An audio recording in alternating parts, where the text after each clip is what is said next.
Textos não literários são aqueles com função utilitária, pois servem para informar, convencer, explicar e ordenar.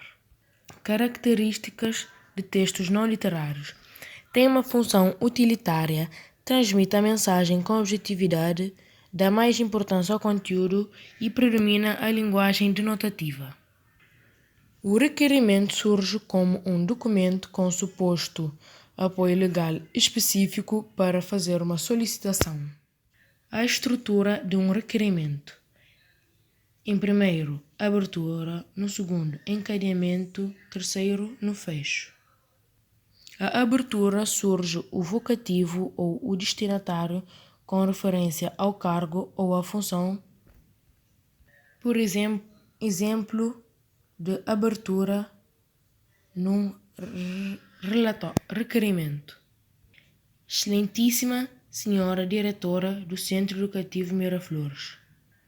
No encadeamento, com o texto principal devem surgir, com primeiro lugar, as informações essenciais, que servem para identificar o requerente: nome, nacionalidade, profissão, endereço, bilhete de identidade, de acordo com a natureza da solicitação e as exigências da identidade que se dirige. No fecho, entraram fórmulas como nestes termos e pede deferimento, aguardado deferimento, local e data, assinatura do requerente ou do seu representante legal.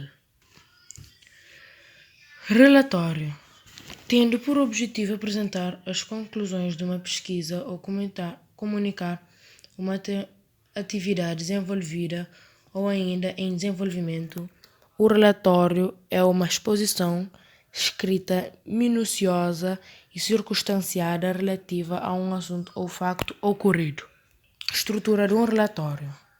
Temos capa, sumário, título, introdução, desenvolvimento, conclusão e referências. Função do relatório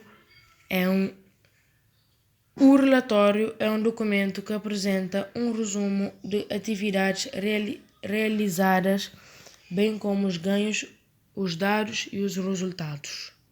Características de um relatório. É um tipo de texto que, como o próprio nome indica, relata sobre algo, e a linguagem presente nos relatórios é formal e cuidada, com a utilização da norma culta, coerência e coesão textual. Os elementos. O relatório é composto por elementos textuais, pretextuais e pós-textuais. Os elementos pré-textuais são todos que procedem à introdução propriamente dita, como a capa, folha de rosto, os agradecimentos, o sumário, o índice e o resumo. Os elementos textuais são os que consistem no corpo central do trabalho: introdução, desenvolvimento e conclusões. Na introdução dão-se indicações sobre o objeto e as felicidades do relatório. Os elementos pós-textuais são os que aparecem a conclusão: bibliografia, anexos e apêndices. Esquema da estrutura de um relatório. Elementos pré-textuais: capa, identificação da instituição ou identidade, título, autor, local e data. Folha de rosto, resumo, índice ou sumário. Elementos textuais: introdução, desenvolvimento, conclusão. Elementos pós-textuais: bibliografia, anexos e apêndices. A ata. A ata é um registro escrito sobre todos os acontecimentos e assuntos debatidos durante uma reunião ou outro tipo de assembleia. Algumas regras básicas para a produção de uma ata. A abertura da ata traz, via de regra, a data por extenso, o local, o horário e o nome de entidade ou instituição que está reunida. Outra regra: deve-se registrar-se a pauta ou a ordem do dia e as posteriores discussões realizadas sobre cada um dos pontos apresentados, bem como deliberações pertinentes. No encadeamento da ata são retornados e registrados as decisões e o encaminhamento, além das tarefas atribuídas aos integrantes do grupo. Na maioria das vezes, o redator ou a redatora apresenta uma fórmula de fechamento do tipo: não havendo mais nada a se tratar, eu, fulano de tal, lavrei presente ata, que após ser lida e aprovada será assinada por todos os presentes. A ausência de abreviaturas, sem parágrafo ou alíneas, verbo no pretérito perfeito do indicativo, não usar corretivos, sem rasuras ou emendas no texto. Articuladores ou conectores do discurso são as palavras e as expressões que têm a função de encadear as ideias de um discurso. Tipos de conectores: temos adição, e, nem, pois, além disso, e ainda, não só, mas também, como ainda, bem como, assim como, por um lado, por outro lado. Alternativa: ou, ora, quer reticências, quer, ou reticências, ou, em alternativa, reticências. Certeza, ou afirmação. Certamente, é evidente que, com certeza, de certo, naturalmente que, sem dúvida que, de certo, é óbvio que, evidente, obviamente, verdadeiramente, de verdade, verdadeiro, realmente, exato, exatamente, com exatidão, reticências, conformidade, consoante, conforme, segundo, como, de acordo com, comparação, como, também, tanto reticências quanto, tal como, assim como, bem como, pela mesma razão, de forma idêntica, de forma similar. Concessão: embora que, se bem que, apesar de, ainda assim, ainda que, por mais que, mesmo assim, de qualquer forma, posto que, malgrado, inobstante, em que pese. Conclusão ou síntese ou resumo. Pois, portanto, por conseguinte, assim, logo, enfim, concluindo, conclusivamente, em conclusão, em síntese, em consequentemente, em consequência, por outras palavras, ou seja, em resumo, ou melhor, pois, por isso, deste modo, em suma, sintetizando, finalizando. Condição: se, caso, a menos que, salvo que, exceto se, a não ser que, desde que, contanto que, só se. Confirmação: com efeito, efetivamente, na verdade, de facto, factualmente, verdade, verdadeiramente, óbvio, obviamente, consequência, pelo que, de modo que, de tal forma que, daí que, tanto, tal, tão, tamanho, que.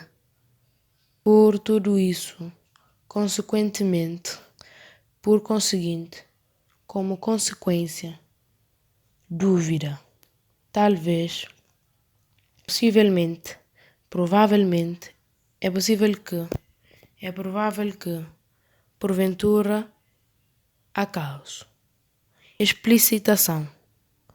Quer isto dizer, isto não significa que, por outras palavras, isto é, por exemplo, ou seja, é o caso de, nomeadamente, em particular, a saber, entre outros, especificamente, finalidade ou intencionalidade, com o fim de, o intuito de, para que, a fim de, com o objetivo de forma a, com o fim, com o objetivo de, com o propósito de, com o intuito de, com a intenção de, com o fito de.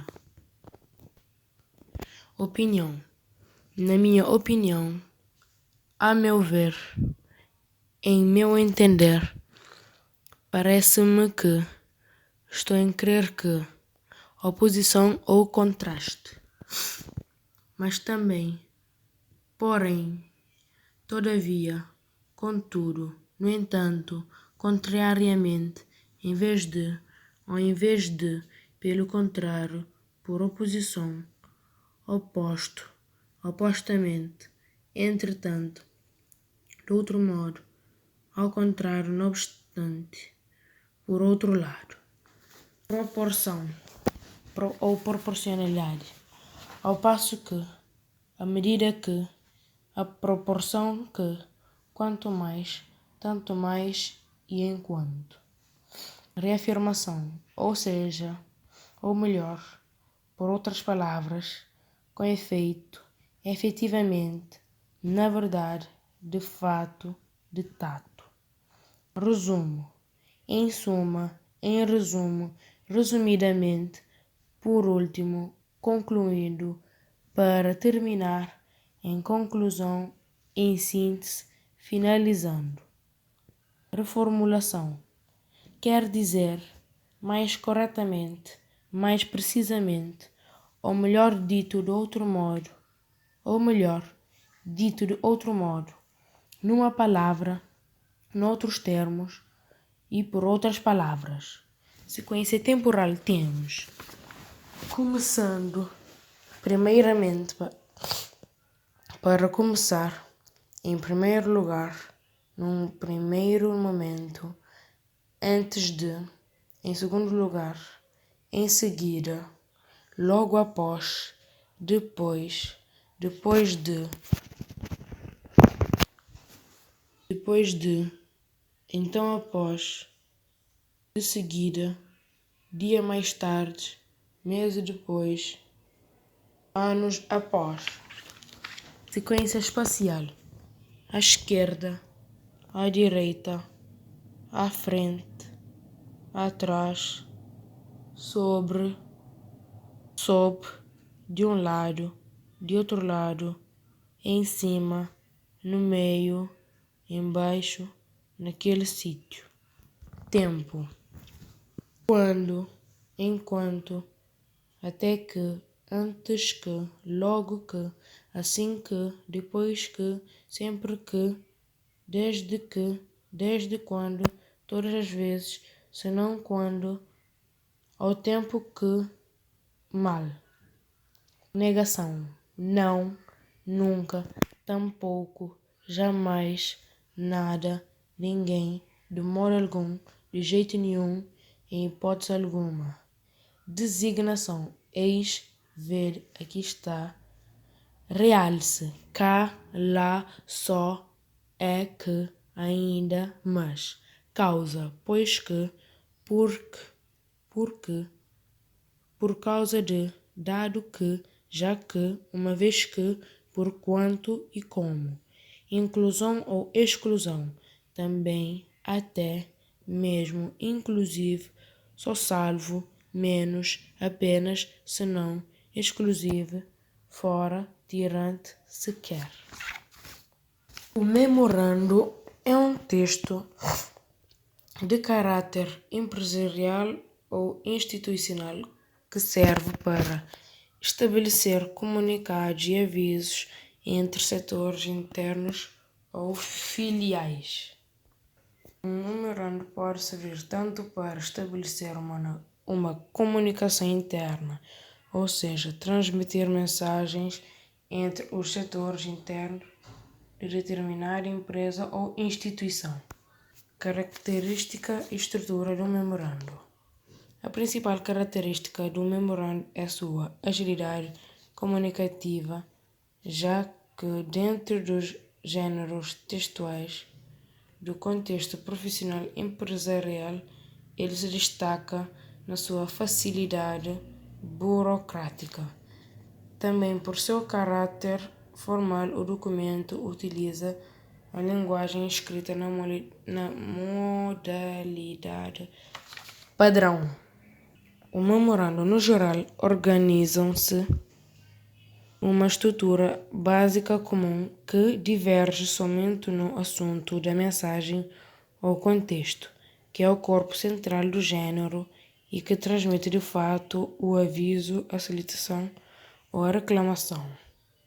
Características são nome do memorando, nome do receptor ou destinatário, nome do emissor do memorando, data de emissão do memorando, apresentação e resumo da mensagem, mensagem do memorando e assinatura final.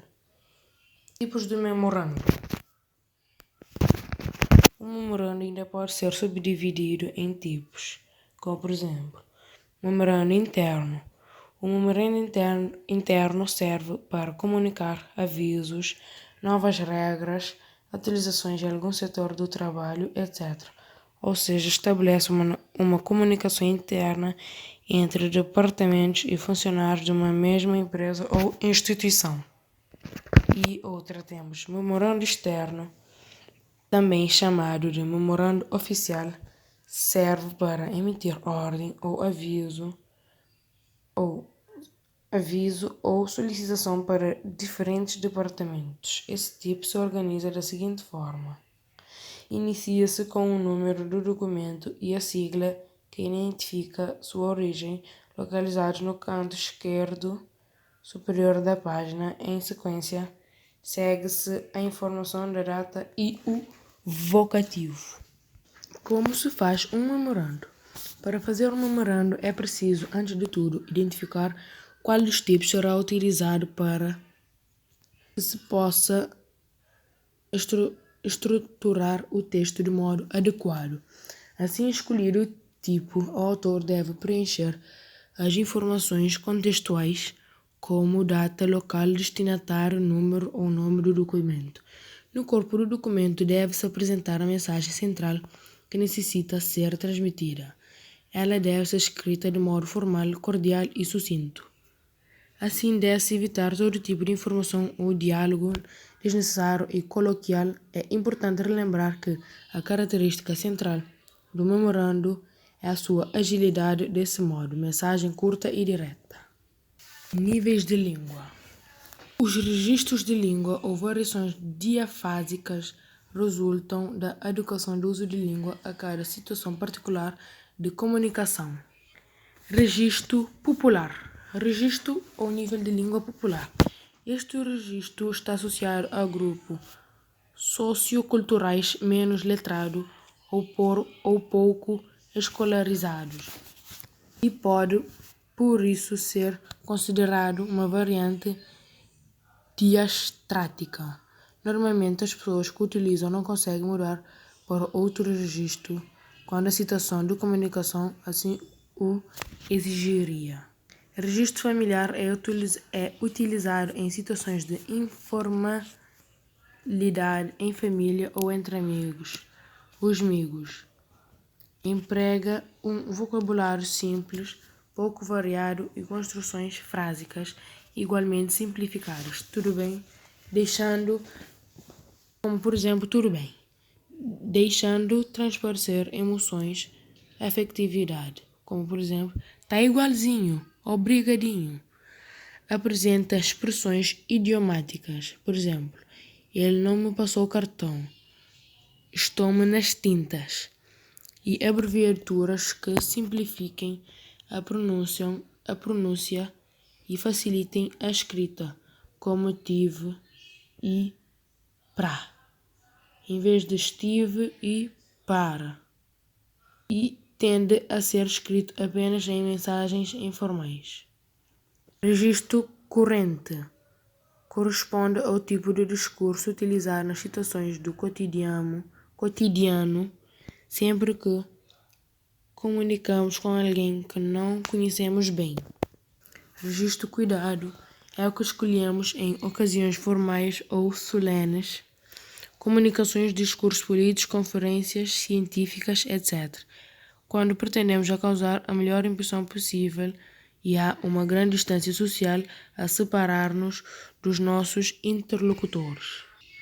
Registro literário é linguagem escrita por excelência, exprimindo-se através dos idiolectos particulares de romancistas e poetas que procuram surpreender os leitores por meio de termos raros ou desusados. Outras variedades de registros de língua. Temos nível técnico. É a utilização particularmente ao nível do léxico, de terminologia especializada, exata e rigorosa, própria de cada área de conhecimento. Repare, por exemplo, nos termos técnicos da área econômica, jurídica, etc. Isto é, nomes que designam conceitos próprios e objetos das áreas científicas, técnicas e profissionais. Gíria e calão. A gíria pertence ao nível de língua entendida por certos grupos sociais ou profissionais. Temos, por exemplo, a gíria acadêmica, gíria dos pintores, gíria dos atores, gíria dos contrabandistas, etc. O galão constitui um uso particular da língua que contém vocábulos vulgares ou até grosseiros. As formas de tratamento. Primeiro, tratamento por tu. O uso das formas verbais na segunda pessoa do singular. Emprega-se o imperativo da segunda pessoa sempre que for necessário dar uma ordem ou formular um pedido. Uso do pronome pessoal na segunda pessoa do singular, tu. Uso do possessivo na segunda pessoa, teu, tua, teus, tuas. Tratamento na terceira pessoa. Os intervenientes do processo comunicativo devem fazer uso de formas verbais na terceira pessoa do singular, conjunto presente, terceira pessoa, sempre que for necessário dar uma ordem ou fazer um pedido. Expressão o senhor, a senhora, quando pretende dirigir-se ao interlocutor. Possessivo na terceira pessoa, seu, suas, seus, suas. Seu, sua, seus, suas.